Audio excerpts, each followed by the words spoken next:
ऋषि अभिशाप दबार संवाद शुणाइला परे सुनयना नई पइला ऋषिंक दी पाद को धरी कांद कांद कंठरे ऊर्ध्वमुखी होई कहिला, हे महात्मन आपण धैर्यवान विवेकी विचारशील मो अपराध पाई आम राज्यर कौन से जन को भी अभिशाप दियंतुनी। मु राण देई पण करुछि, चरण धरी शपथ करुछि आजीवन आपणक दासी होई रहिबी। मु अपराधिनी, मो मूर्खा अविवेकिनी, मोर अपराध पाई मते ही अभिशाप दियंतु। मु एबेठारु आपणकर सेवा कली, मते आपण ग्रहण करंतु। कहंतु मु कौन करिबी। राजा हरजाक्ष देखुथिले कन्यार दुरवस्था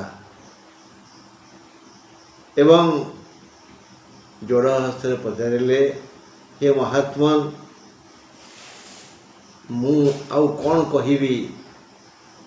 कन्या तो आपणकर होईगला, एबे आपण ताकू ग्रहण करंतु।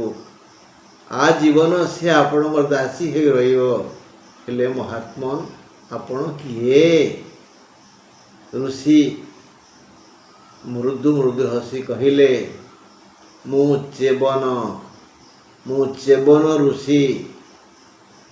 मोर शेष मुहूर्त अर्थात जेते बळे मु ब्रह्मत्व प्राप्त होई थांती, मते ब्रह्मर्षि पद मिली थांता। समस्त ऋषि मुनि मते आसी कल्याण करि थांते। त्रिदेव आसी मते ए प्रमाणपत्र देई थांते मु ब्रह्मर्षि।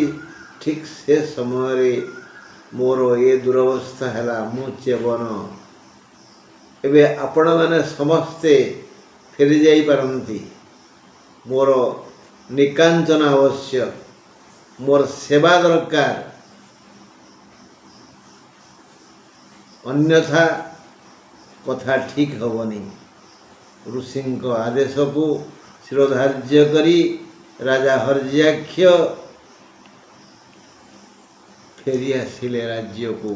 जंगल रे नव यौवन संपन्ना कन्या सुनयना वयोवृद्ध पड़ित चर्म गलित दंत आउ जीर्ण शीर्ण शरीर वृद्ध चेवन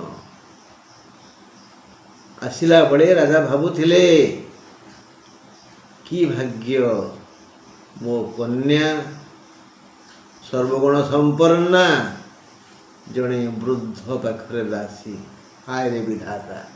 हाँ बंधु, आसंता काली शुणिबा परवर्ती घटना। आज एठी रहिबा। नमस्कार।